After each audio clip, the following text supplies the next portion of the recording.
Welcome to Total Retail Talks, your podcast channel for retail knowledge. Hello, and welcome to this episode of Total Retail Talks. I'm Joe Keenan, the editor-in-chief of Total Retail. I'm joined on today's episode by Amy Errett, who is the founder and CEO of Madison Reed. Amy and I are going to be talking a little bit about the growth of Madison Reed as a particularly its DTC channel, as well as a little bit about Amy's background as an entrepreneur and kind of the growth of the business. So thanks for joining me today, Amy. Thank you. I'm excited to be here. I'd like to get us started by having you give a brief background of the Madison Reed business, including, I mentioned you're the founder. So tell us a little bit about that. Tell us what inspired you to launch the business. Sure. So best way to describe our business is we are revolutionizing the hair color industry. We have innovated on ingredients. So we're the lowest chemical profile of the actual product that we make. So we make our own proprietary hair color in 60 shades. We have three parts of our business. The first is a very large member-based subscriber population of primarily women, but some men that order hair color from us online in a DTC model where we color match you via using a proprietary algorithm of 18 questions to be able to get your desired shade. So that's kind of cool. And average person there is coloring every 6 weeks. So that's a big and vibrant business. On the e-commerce side, we then have wholesale relationships with retailers that you're fully familiar with. We are Ulta, so we're the largest hair color brand in Ulta and Ulta.com. We're in the Ulta Target stores, and soon to be, we will actually introduce other retailers that we're in partnerships with, but we haven't done that yet. So that's big and growing. We have an emerging business on Amazon, which has grown pretty significantly, and we have 83 of our moving to 95 of our own stores, Madison Reed hair color bar stores, where we apply our color on your hair. And we also have retail of our own in those 83 locations where we sell our product. Yeah, so thanks for that, and kind of gives you the breadth of the brand and its multi-channel distribution strategy.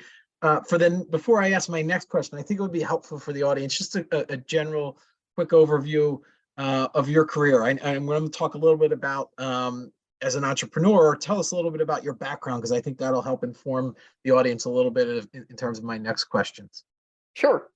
So I'm a 4-time entrepreneur. This is number 4, lucky number 4. And in between number 3 and 4, I was a general partner that ran the Bay Area office of a venture fund called Mavron. Consumer only, started by Howard Schultz and Dan Levitan. And so I ran the Bay Area office. So I was an active investor on a full-time basis for about 6.5 years.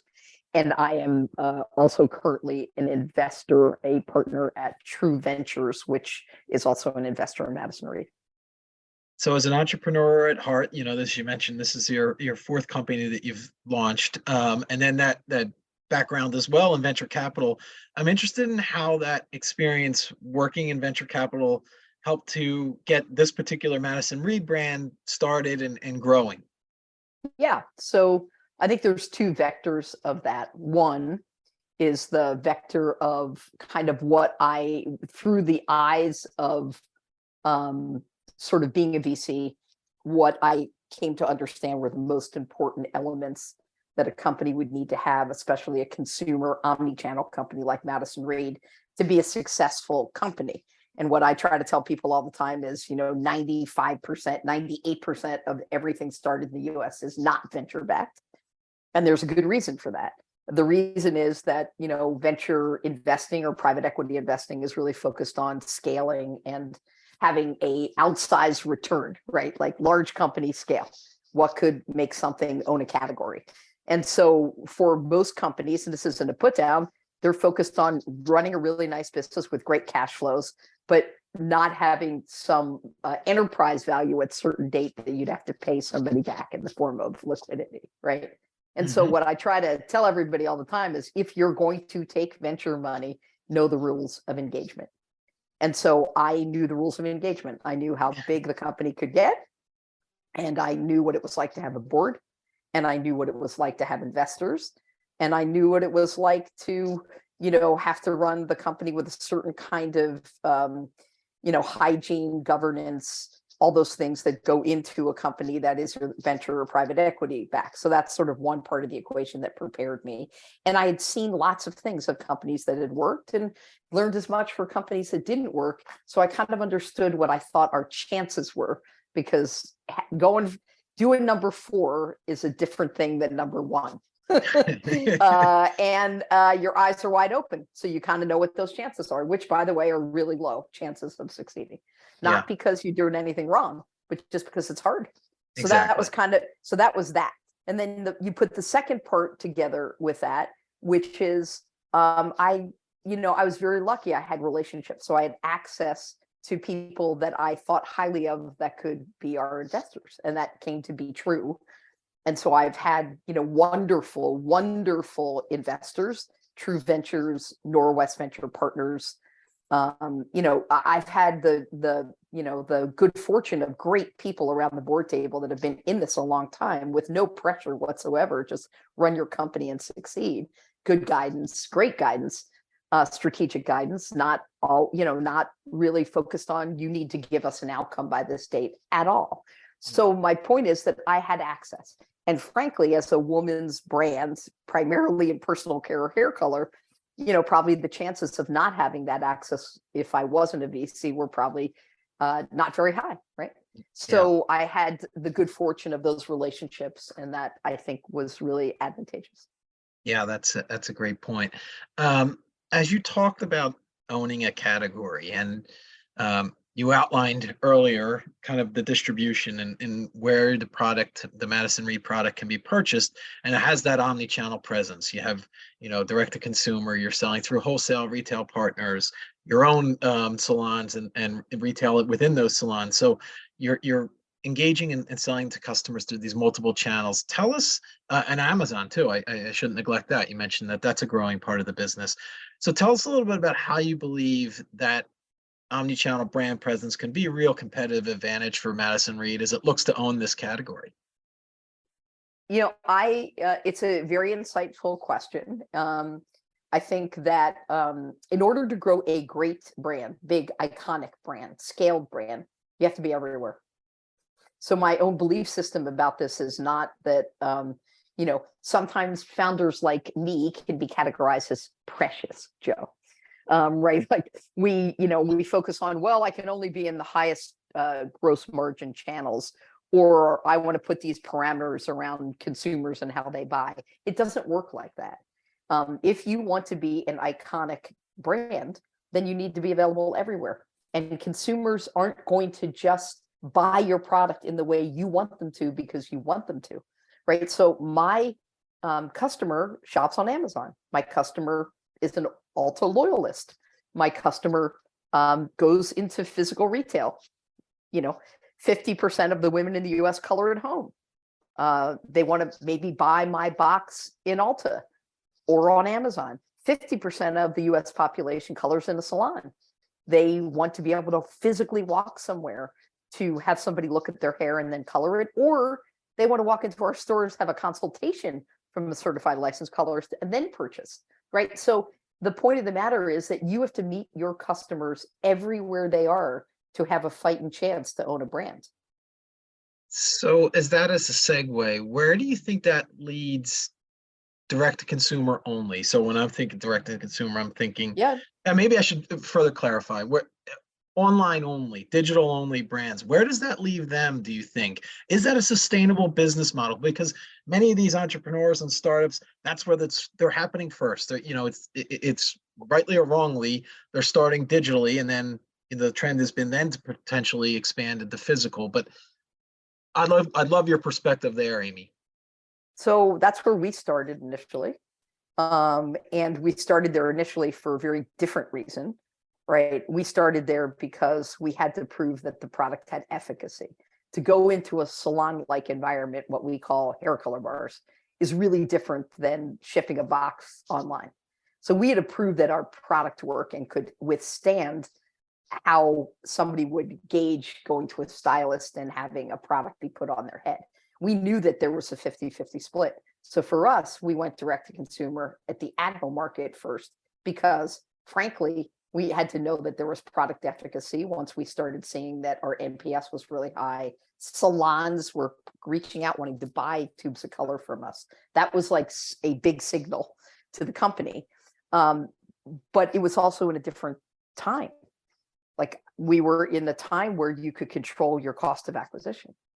And I think in the beginning of every brand cycle, there's an inefficiency in a positive way, meaning you're going to get early adapters and your CAC is going to look really good in the beginning, acquiring, because you haven't hit the ceiling of inefficiency, right? Of a yield curve. So I think what's happened now, because of the privacy changes in Facebook primarily, there's other reasons, and some Google changes, and the fact that it's so damn competitive out there to get the same customers' share of wallets, eyeballs, your online cost of a D2C only brand are, in my opinion, it's not a sustainable scaled model, which is why you've seen everybody goes to other places. Now with us, the truth is we didn't go into salons because it wasn't a sustainable D2C model. We went because 50% of women are never going to color their hair. So like for us, it was like we were going to miss 50% of the total addressable market, of which, by the way, accounts for 70% of the dollars. So we knew that if we had efficacy in the online side and the product was really good and Ulta was great and Ulta was growing, then we had a really good chance of disrupting the salon model faster than a salon in terms of service time, more cost-effective, value-oriented, disclosure of ingredients, lowest chemical profile. And here's the thing that people don't know, with 80 plus units, you can go to any single Madison Reed throughout the country and get the same results, because we know exactly what we put on your hair, because we have proprietary technology in any location. Yeah. One more on this, and then I'll switch gears a little bit. But in terms of an internal operations perspective, as you've built this brand, and you mentioned you started online and have expanded out into these other channels, can you talk a little bit about, from your perspective, why you think you've been successful in building this omni-channel business? What are, obviously it's people, it's process, there's technology investments, probably a little bit of all of that. Talk a little bit about, what you thought about as you branched out into other channels and why you've had success. I think that it's all starts at the following: your product. We're in a product category where you can't fake your way through hair color. You can't sell somebody a box of hair color and not have it work every time, right? The results are in how she looks, how she feels. So the consistency. So right away, what I think is the most important thing is product quality. I always do. I'm a product person. Whether that product quality is the quality of your website, your digital products, your mobile app, whether it's the quality, in our case, of that plus our physical product, it's just everything. So why I think we've been successful is we have really good hair color. If we didn't, we would be out of business. Like, this is a very good salon quality product that is the first time someone's been able to offer that on a retail basis to consumers. So we spent a lot of time, we were at this 15 months before we even launched. So that's what I always start with, is the product has to be great. And then from there, you have to build, education, efficacy, switching, earning the right for someone's business. And then you have to really build retention, right? All these businesses, whether or not they're online or on somebody else's shelf or your own stores, it all comes down to how much does it cost to acquire a customer and what is their lifetime value predictably, and what's your margin? Yeah. Right. And for your category, a beauty product, if somebody finds a product and that they really like, that they, it becomes routine, that retention piece is critical. And you've got, like you said, it's the foundation is the product, and the product, that is what consumers want. You're going to hopefully be able to retain them through the years. Yeah. And, here's the other thing is, like, hair color is, I'm not teaching her she wants to do it again. She's going to do it again, whether she uses Madison Reed or not, right? It's a retention-based behavior, and it's a one-time consumable. So we have embedded in the business model, if we get her and it's right, she's coming back. Yeah. Right.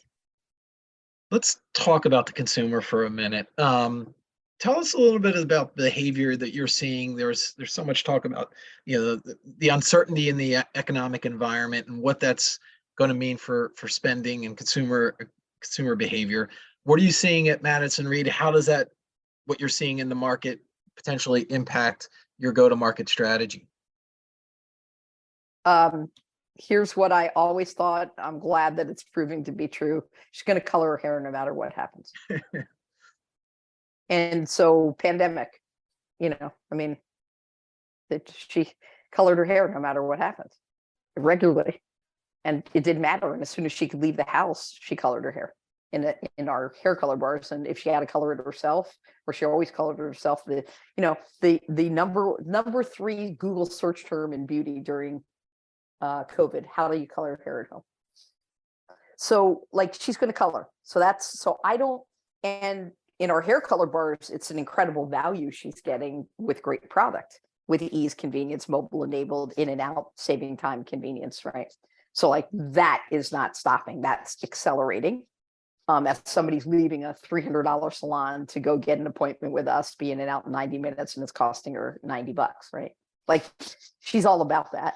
So that's that. And then in our boxes, we're an expensive box compared to the alternative, but the alternative is really bad quality. We have 60 shades of color. Our competitors have 8, right? With highly toxic, ingredients and a bad consumer experience and no advice. All that stuff is true. So my consumer on a retail shelf is spending $30 versus $10 or $12. And online, if you subscribe to us, it's $25 even versus $12. We're not seeing any slowdown. So this is, you can't put a price tag on appearance and confidence. So, for most women, $30 is worth it to feel great for 6 weeks.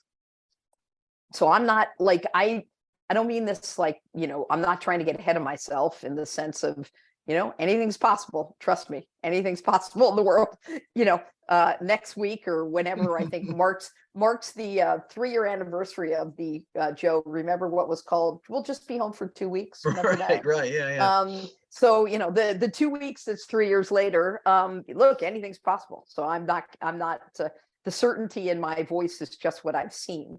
But I don't think these categories, not just Madison Reed. I just think he's going to shave no matter what happens if he shaves. People are going to wash their hair. They're going to buy body wash. They're going to use deodorant, right? These are, a woman's going to put on makeup. These are things that are going to happen. And that's why I think I've always believed that our category is, a winning category, because we just happen to innovate on something that is going to happen, right? Yeah. It's potentially a recession-proof category, and your job is to win pandemic-proof. Yeah, and pandemic-proof, and to win that category, the goal that you set out to do. Which leads me into my next question in terms of what do you foresee as growth opportunities as you look down the line? How can you continue to build upon the success you've already established with Madison Reed? We have to grow every single channel, right? This isn't one single, again, you talk to entrepreneurs all the time, executives all the time. If anybody just says there's only one thing that matters, they're wrong. There's 1,000 things that matter, right? So, none of these categories were ever won because we did this one single thing. Here's our game plan. We are going to get it. We are going to do more deals with great retailers where the brand makes sense to be at. We are going to keep having a great online experience and earning the right to sell you great hair color on a repetitive basis. And we are putting, we are going to keep opening stores, because we realize that, when I have more than 3 stores in a region, the retailers we're in do better, right? Omnichannel, and my online business does better in that location. Every boat gets floated. because it's about awareness and efficacy. Like if I'm on Ulta shelf, or they walk down 4 stores and go past the hair color bar next to an Ulta that we're in, we are real all of a sudden, right? And you see people sitting in chairs getting their hair done or leaving and their hair looks amazing. There's no, physical retail is not what I try to tell people all the time. Yes, it's about services, but it is a free 10-year marketing neon sign. Every day that store represents an ad. And, we have to maximize against that. I've never been more bullish on where the company is. There's still a lot of heavy lifting. We're only US based. I believe that, this will be a global company. People color their hair everywhere throughout the world. And there's a lot of blocking and tackling. We're also in a hard category. So this is about quality, and we need to deliver every single day. So this is a quality game as well. Yeah. In the very brief time we have left, Amy, I'd love to get your perspective as somebody that has lived that entrepreneurial spirit, has that. You've got the venture capital background. For those in the audience that are thinking they're aspiring entrepreneurs, could you give them, your word of wisdom, advice that you would share with them for potentially launching a brand? What should they be thinking about in the brief time we have left? Yeah. 1, make sure that you believe that the total addressable market is big enough, right? Right. Or have expectations for what the business is and what do you want the relationship to that be and its financial wherewithal. 2, it takes longer and costs more money than you ever think. So if I look at our original business plan, I'm like, oh boy, was that crazy. Right? Because, you always think it's going to be shorter. You always think it's going to go exactly the way you think it is. It will never end up being the same business that you planned. And if it is, that's really odd, because that means that you aren't paying attention to all the signals around you that give you the gifts of wisdom every day. There are no failures. There is just watching and being curious and saying, that didn't work. How do we go to the next game? What do we do? So I think it takes longer and you need more capital than you thought.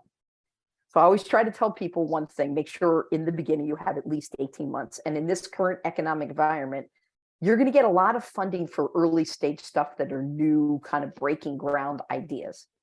It's funding number 2 or 3 that gets to be the rubber meets the road, right? Because then people are like, well, no, you told us you're going to do this. Where is it now, right? That's the proof points. So you have to be prepared for that. And a lot of times the proof points take 18 months and enough cash to get over those hurdles.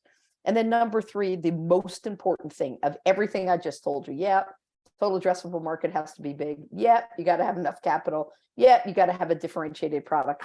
There's only one thing that really matters, and it's your team. And I will tell you that I think culture eats strategy every day. I can have the greatest culture in the world, and if it's a toxic place, it doesn't matter. I could have a very strong strategy, maybe not the most brilliant, or even a slightly mediocre one. And if I have great people that are in it to win it, we're going to win. So, it's always about your team. So don't cut that.